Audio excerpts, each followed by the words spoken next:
12টি মাসের ভিতরে সবচাইতে বরকতের মাস রব্বুল আলামিন যেই মাসে অসংখ্য বান্দাকে ক্ষমা করেন, মাহে রমজান, এই মাসকে কেন এত সম্মান দিলেন?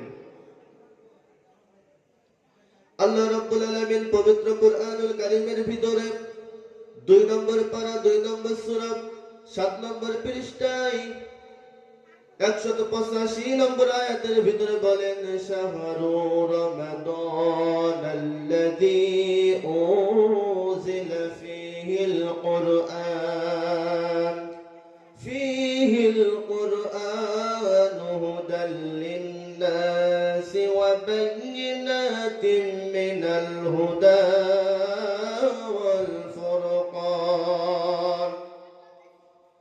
এই রমজান মাসে রব্বুল আলামিন পবিত্র কুরআনুল কারীম নাযিল করার জন্য আল্লাহ তাআলা এই রমজান মাসকে মহিমান্বিত বরকতের মাস হিসেবে কবুল করলেন।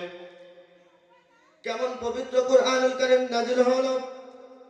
এই কুরআনুল কারীম নাযিল হলো হুদাল লিন-নাস, মানব জাতির হেদায়েতের জন্য, ওয়াবায়্যিনাতিন মিনাল হুদা ওয়াল ফুরকান, হেদায়েতের জন্য কুরআন এসেছে এবং সত্য মিথ্যার পার্থক্যকারী অর্থাৎ ফুরকান নামক কুরআন এসেছে।